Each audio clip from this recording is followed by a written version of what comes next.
Hey all you Slashaholics, I am Slash Sister Jen, and welcome back to Slash Sisters. Your voice is breaking, isn't it? I know, just a little bit. And I'm Slash Sister Hallie, and if you're here for the first time, welcome! Welcome! We even have a balloon for you. But if this is your first time here, or if you haven't done so already, which, why? There's a lot of you who watch us who haven't, but make sure you slash that subscribe button. Subscribe, please. Today, we are going to be taking a step into the world of Stephen King. We've been there once before. Yes. To Stephen King. But we are going to delve into the infamous story of it, as in case you couldn't tell by the decorations on our set. Yeah. So. We've got a lot to cover with this film and the next. So, follow me and I'll show you the truth. Devastation as the deadlights diffuse. Follow me and I'll show you the truth. Face down in the fountain of youth. You think they'll come for us one of these days? I kind of hope they do. I would take the attention at this point. Yeah, come for me. Come at me, Spencer! We start our story off in the October month of 1988 with 12-year-old Bill Denbrough, who is making a paper sailboat for Georgie. Georgie, you just me, sweet Georgie. Okay, so they're really gonna come for us this time. Right. Georgie is Bill's 6-year-old little brother. Right.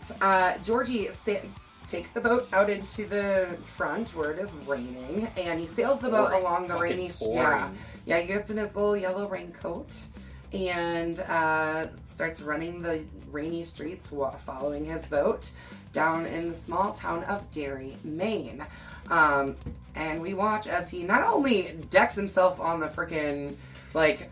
I'm still trying to figure out, I mean, okay, yeah, he's small and his head hit it, but that should have toppled over. You know? They're not bolted to the concrete. Yeah, I mean, true, but I've watched my 4-year-old run face first into plenty of things and not knock them over, so...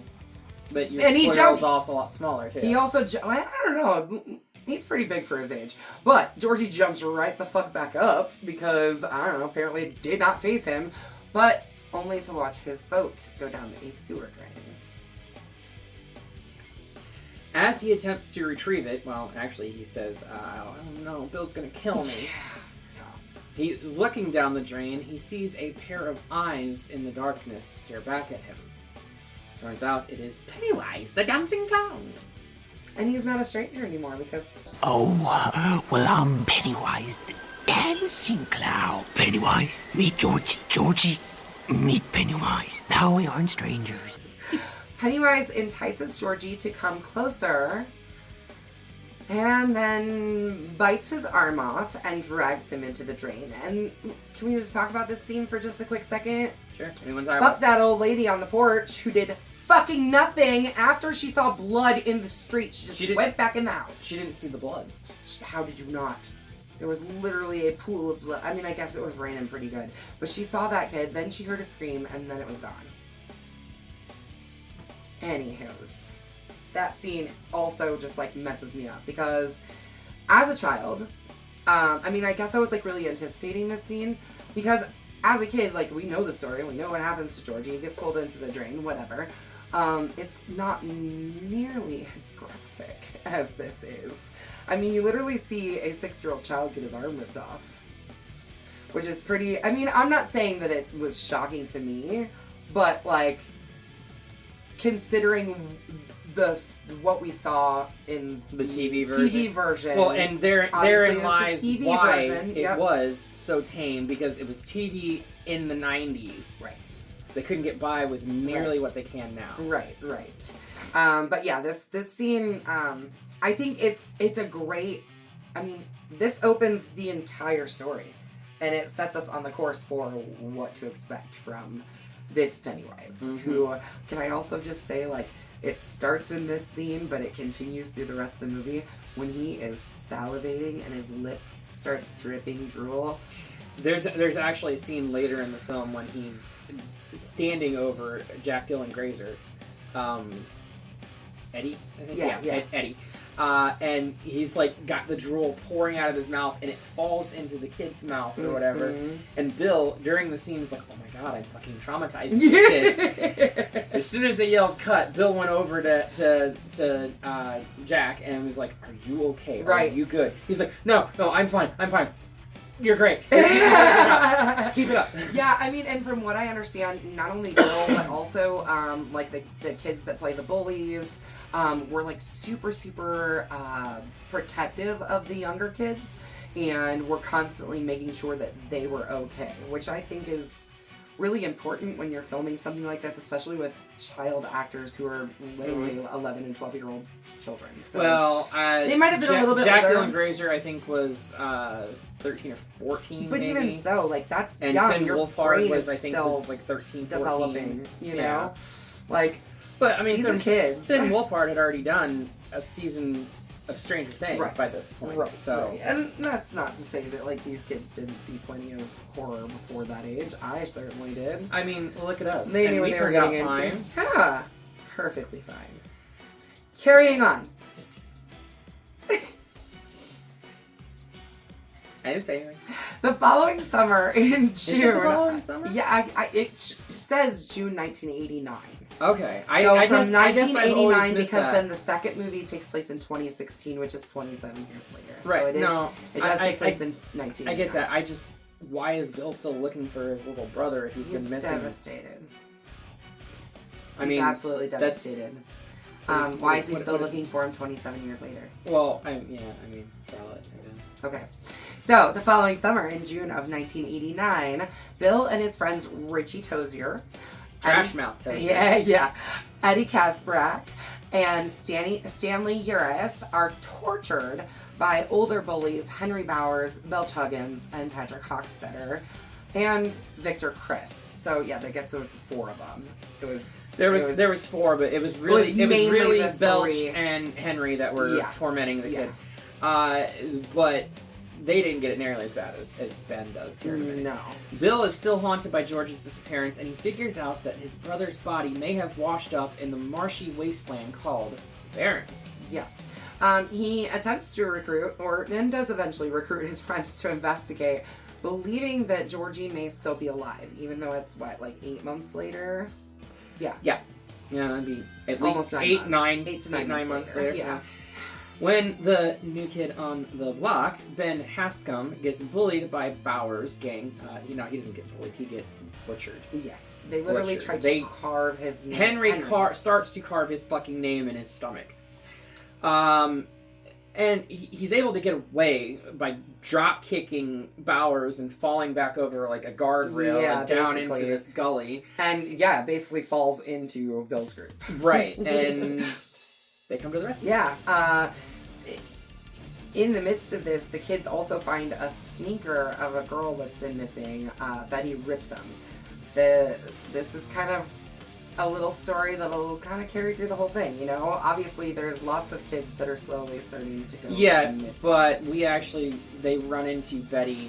They do. In both films. Mm-hmm. So, Patrick, one of the bullies, goes into the sewers to try to find the kids and is killed by Pennywise. I actually really love this scene. I think it's fucking great. It's great. I think it's funny how he's using hairspray or whatever with a lighter. Some kind of aerosol and a lighter, yeah. I think it's fucking hilarious that he's using that to look, and he's looking to torture the kids. Oh yeah, know? Totally.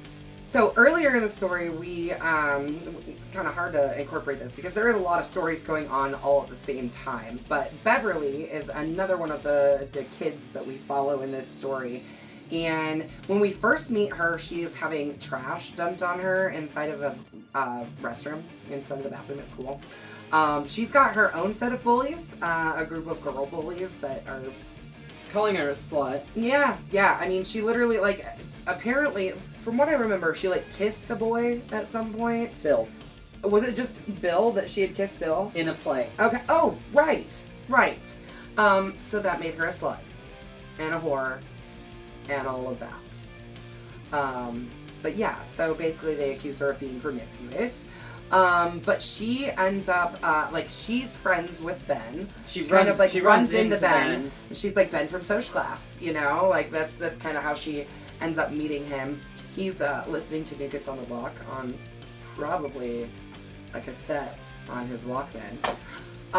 Wouldn't be a CD at that point. No, definitely wouldn't have Not been in the small town of 1989. Well, the CDs did exist. Yeah, but they didn't have Discman in 1989. I don't Not think. here. Yeah. If they were extremely expensive. They were not just something that I remember when I bought mine in like 97, I paid $100 for mine. Yeah. Anyways, so Beverly kind of actually gives Ben the nickname New Kid. So, New Kid, Ben. But yeah, basically, later, essentially all of these kids come together into one group because they're all being bullied. Whether it be by Henry's group or by the bitchy girls that are bullying Beverly. And honestly, Henry's group kind of bullies Beverly too. Mm-hmm. Henry's group is such a Bowers gang, man. Those fucking assholes. Anyways, so yeah, then later, eventually Mike ends up joining up with the group because he's trying to escape them. So, Mike ends up joining up with them because Bowers is basically trying to beat him down. Yeah. And shouting all kinds of racist slurs at him because he's a pig and a piece of shit. Well, it's because his parents were allegedly crack addicts that burned alive in their apartment, and he lived because he was too young to do anything about it. Yeah. That happened when Ben was 2, or when Mike was 2. Anyways, each member of the group has, on their own, even kind of before they really came together as a whole group, have experienced bits of Pennywise, whether it be hallucinations or manifestations of Pennywise in different ways. Mm-hmm.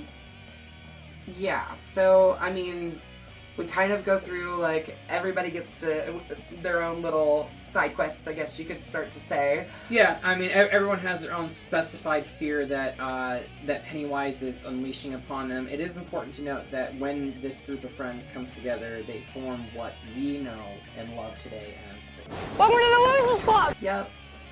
Emphasized even more when Eddie breaks his arm. Yes. But Ben sees a headless man in the basement of the library. Yeah. And then Beverly, oh my god, Beverly is attacked by her sink. Literally, hair comes up out of the sink and grabs her. After she had chopped all her hair off because her abusive, sex-ridden father, her dad, loved to pull her hair. Ooh, I fucking hate her, dude. I'm so happy when later he gets a little bit of comeuppance. Not enough, but a little. But yeah, so Beverly ends up getting attacked by her sink because hair comes out of the sink and grabs her head, and then literally looking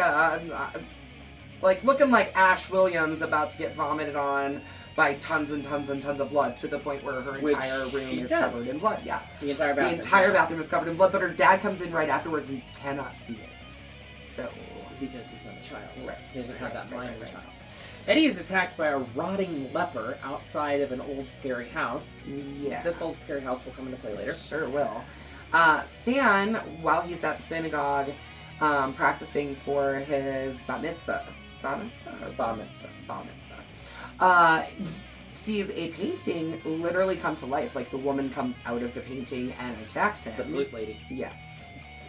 Mike sees his parents burning alive and attempting to get out of a door. Yeah. Right after Bowers flicks a cigarette at him and tells him to get his ass out of town. Mm-hmm. At Bowers. And Bill continues to see frightening images of his little brother Georgie, telling him to join him. In fact, he sees him in a basement, and he starts saying, YOLO Flow 2! YOLO 2! YOLO 2! YOLO 2! Too bad Andy Machete couldn't do good with the Flash. Yeah, well. Anywho, it's I've noticed that there's a running pattern going on with people that do good in horror. They take on a superhero movie and they fall flat on their face. Yeah. Sam Raimi did okay with the first couple of Spider-Mans. The first 3 Spider-Mans were good. The third one, just because Topher Grace was a terrible fucking Venom irregardless. Now calling themselves the Losers Club officially, they realize they have all been stalked by the same entity, which they refer to it as it. Yes. So the entity, they're just calling it it. It. Which makes sense, because how do you classify it as anything else? A dancing fucking clown? A demonic clown? That's not how it appears to every person. That is They true. all haven't seen... They haven't seen Pennywise yet, at this point. That is true. At this point, they just call it it. They figure out that it appears as each individual's worst fear. Ben tells them that it awakens every 27 years because, as being the new kid in town, he decided to dive into the lore and history of Derry. He needed to know everything about the town he just moved to. Right, and he finds that about every 27 years there are mass murders, people go missing, and all this other stuff happens. But he apparently, it apparently loves to feed mostly on children. Yeah. Before resuming hibernation, kind of like a cicada. Yeah, they even mentioned that. Right, Yeah, right. like the cicadas that go to sleep for 17 years. And, well, if you're from the Midwest, like we are, we had 2 broods of cicadas wake up at the same time this year, and it's quite loud around here for a while. But it moves around using the sewer lines, which also lead to an old stone well hidden underneath an abandoned house on Newbold Street. Remember that scary house that we told you about earlier? Yep. Yeah, there's a reason for it. The one.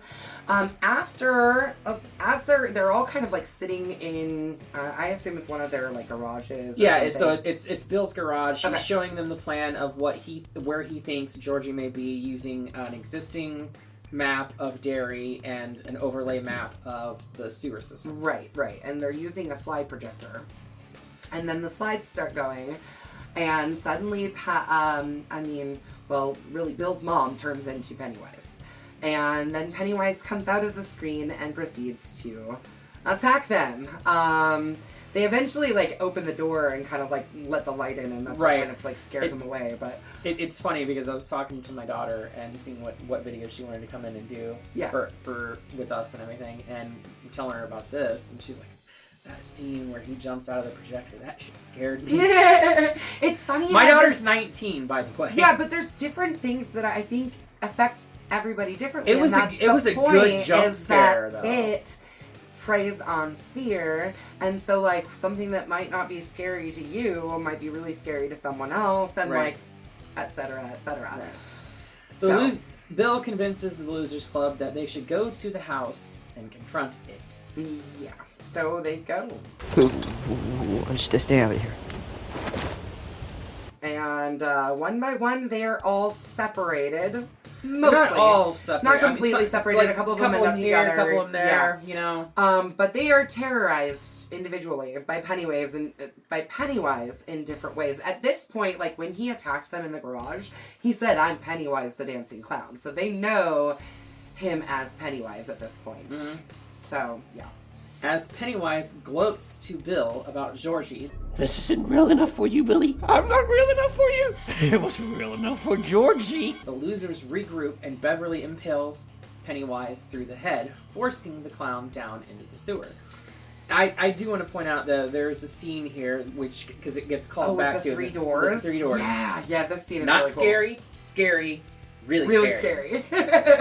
And of course they open the not scary door, and what do they see is the freaking torso of Betty Ripsom? Yeah. Ripso. Yeah, something Or like that. whatever. Whatever it is. The girl whose shoe they had found earlier at the quarry. Asking, do you have my other shoe? Yeah.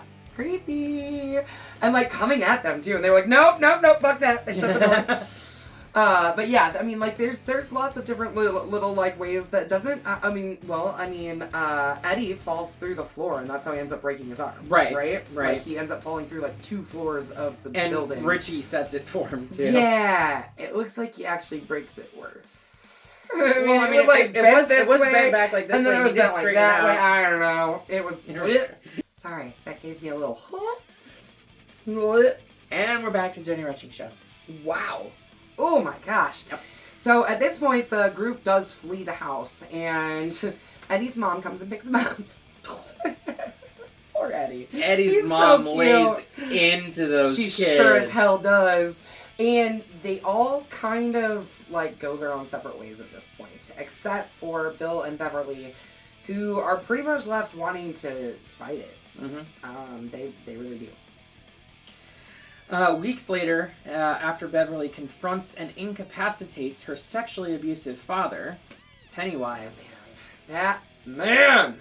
Ugh! So she smacks him over the top of the head with a back of the toilet. Like the Yeah, lid it was the lid of the tank. Yeah.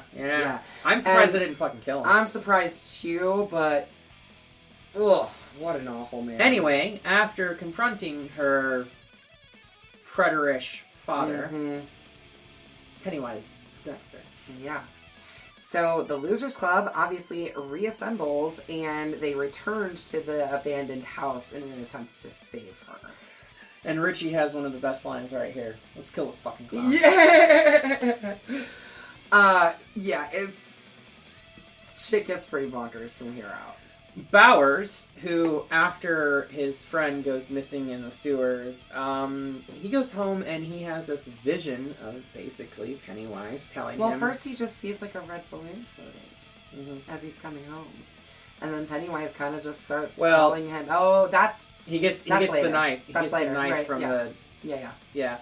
He gets the knife, which was not on him. It was on his friend, who went missing in the sewers. Somehow he got the knife back. He got... From Pennywise. Yeah. Pennywise From the mailbox. Yeah. And he's convinced by what looks like a children's TV show Make it a wonderful day. Kill him. to kill Everyone. Everyone must die. So he starts with his father, who is a cop, Yeah. mind you. Yeah. He's an abusive asshole too, but still. Mike fights back and so Bowers actually shows up. Yeah, and attacks he the does. group. He does. So yeah, so Mike ends up fighting back and pushes Bowers down the well, to which we assume he dies. At the But time, at yes. the time, at least. At the time. We find out later that he in fact did not die. But, Yes, it was the start of 2, I believe. Yeah. The losers then descend into the sewers and find its underground lair, which contains a mountain of decayed circus props and children's belongings. And circling around those are floating children's bodies, floating in kind of this weird sort of cyclone around the garbage, Which up is towards the sewers. Which is why we get the line, "You'll float too." Well, we all float down here. I think that's a Tim Curry line. It is. I It don't is. I don't care. care. I either. love my Tim. Anyways. Beverly, now catatonic after being exposed to the deadlights inside its gaping mouth, is pulled down by the rest of the Losers Club. Yeah, Bill kind of pitters off to, like, follow after what he thinks is Georgie. Mm-hmm. And then There the goes rest, Pennywise yep. separating the group again. Because that's what he needs. Mm-hmm. But the rest of the club pulls her down. And, yeah. Ben ends up kissing her. Which, like, it's so quick that it happens. It brings her out of this catatonic state or whatever, but then they're immediately pulled from it. Mm-hmm. So, and right back into the action. It is important to note that Beverly did receive a postcard earlier in the film Yes. that contained a poem. I believe it was your January embers, your hair is January embers. January embers. My heart burns there too. Yeah, Something something like that. Winter's fire, my Yeah, heart burns there yeah, too. Yeah. Beverly thinks that it's Bill that made the poem. But after Ben kisses her, I think he says January embers, and she says my heart burns there too, but then she forgets about it later. Yep. So, Yep. Bill follows Georgie and he realizes that it is in disguise. as Pennywise, it takes Bill hostage, and basically like offers to spare everybody else if they just let him nom nom nom nom nom on Bill.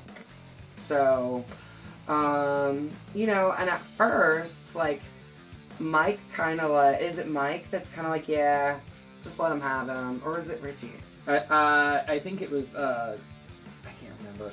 It might have been Richie. It sounds like something Richie would do. And now, I'm gonna have to kill this fucking clown. They do rally against Yeah. the idea and begin battling with it while overcoming their various fears. Yeah. Or to a degree, Yes, obviously. yeah. Because It is eventually defeated and retreats deep into the sewers. I mean, really, like they do think that they killed it, or at least they've injured it enough for it to be gone.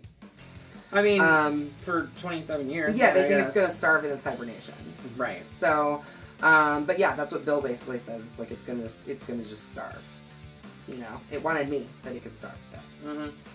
After finding the remnants of Georgie's raincoat, Bill finally comes to the terms that his brother is in fact actually dead, with his friends comforting him.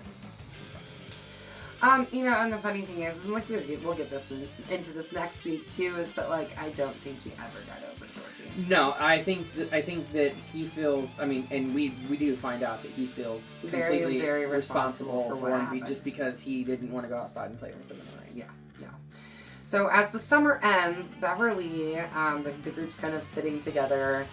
We didn't really mention this, but at some point, Stanley's face gets like bitten by it. And so like Stanley's face is all wrapped up. I mean, Stanley's obviously been pretty traumatized by this whole thing too. They've all been really traumatized by the entire thing. Stanley got a little bit more traumatized than most, and we'll get into that in the sequel to this.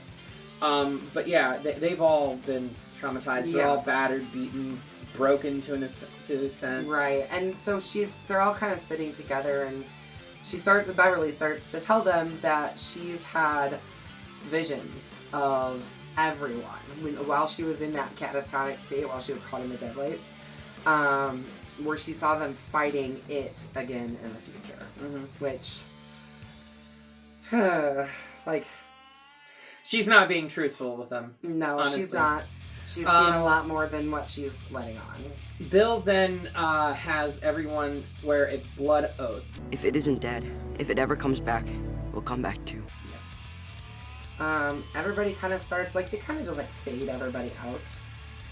And everybody says their goodbyes and disappears and whatever, and we're left with just Beverly and Bill. And they discuss that she's leaving the next day for Portland to live with her aunt, which, thank God, because she gotta get away from that dad. And before she leaves, Bill reveals his feelings for her, and they share a kiss in the field. And That's basically how chapter 1 ends. Yep. Thoughts on this film? So I do appreciate Tim Curry. I think Tim Curry is a wonderful actor. I think that he was stifled in the role with it being on TV, Right. with the initial outing of this. But he did it in his own creepy way that still scared the shit out of me. No, he did. Bill Skarsgård, though, turned the creepy factor up to 11. He put the horror into it. There's a behind the scenes like talking banter between Bill Skarsgård and Bill Hader, where Bill Hader's asking him about the trick with the eyes and how they do that. How are they doing that in post-production and whatever? How they do that. Mind you, Bill Skarsgård is in full makeup for it, right? So he looks at Bill Hader and he's like, "Oh, what do you mean this?" And he makes his eyes go apart because he can fucking make do his that. eyes do that. Yeah. Bill Hader turned around and ran away. Yeah. There's pictures. We should put some pictures up. Oh no, we will. Fucking hilarious. The look on Bill Hader's face is, oh my gosh. When I He's saw like, those, he I was about like, through the yes, fucking script. Yes. So, Love it. So that right there, I mean, if you're scaring a full-grown adult, Off time, not even off like time, when you're filming. right? It's a bloody machete up. It's honestly. a bloody machete up for me too. There's a little bit more use of CGI than I really want, but some of it a had lot to of it had to have have been done, and it is done well. The CGI is good. I will give it that. Honestly, the parts that I had the biggest problem with was when Pennywise opened its mouth. Yeah. You know. Because his face looks weird. It just distorts his face. It does. And you know that cannot be done with any practicality to it because there's just no. I mean, it just wouldn't be done on a human. And it wouldn't look right. No. It would have to be a machine. It would have to be a robot. It'd be a puppet. I mean, Ghostbusters did it with the librarian ghost when she transformed from a humanoid figure to a ghoul. You know? Right. So it can be done, and they did do it in '84. Yeah. So. Yeah, no, I mean, it's not to say that it can't be done. But, I think the CGI while somewhat overused, especially on Pennywise himself, like when he's just like running and doing different stuff, like we didn't really need to use that much CGI to like make his arms look weird and stuff like that. Bill Skarsgård is a fantastic, wonderful physical actor who I don't think needed the extra CGI help on a lot of those scenes. That's really my only. I don't know if a lot of it was CGI or if it was just tricks of camera. Well, and I feel like the really like cutty, jumpy stuff like gets a little over the top for me. For me personally. Fair. Other people probably love it, and that's cool. But that's really kind of my only real gripe about the movie. So yeah, it's a bloody machete up for me as well. Great story. The kid actors are fantastic. Mm-hmm. Like you can't really get much better than these kid actors. No. And then to see next week when we get to see all of the adult actors who play the kid actors, my God, what they did with these actors is just... Well, I know... Some of them were by personal suggestion of the child actors. So. Right. Yeah, we'll get to that next week. Yes, so make sure you join us next week because we'll get this out of here. We're going to send this right back to... Ping pong. I wish you all could have seen what just happened because I know. It hit one of the studio lights and then Amy. Right in the chest, honestly. Like, yep. Right on the chest. I mean, good thing it wasn't anything heavy. It was just a DVD. Are you okay? Yeah, I'm fine. Okay. I had a Wii U dropped on my face yesterday. The controller? No, the actual whole entire console screen dropped right on my forehead. I heavier was like, than I a hope that DVD. doesn't leave a mark. The console screen, so the controller. Yeah. I mean, I guess it is the controller. He has a separate controller for it too. But yeah, like with the screen, everything. Yeah, big old thing dropped right on my head. Well, what are we gonna do next week, Hallie? I think we've already established that we're doing it too. So come back next week when we cover this amazing finale. Mm-hmm. It's a long one. It is a long one. It is. I think at the time almost this was 3 hours. released, this was the longest horror film at the time it was released. Okay. Which, if you take in consideration the part 1, this is the longest horror movie. Period. Yeah, if you put them all together. Yeah. So come back next week. We are going to finish up this story and get to the bottom of it. Absolutely. Until then, be sure that you slash that subscribe button and stab the like button and ring that gray bell so you don't get lost in the mix and can stay up to date on all of our videos. And until next time, we will see you all in the afterlife.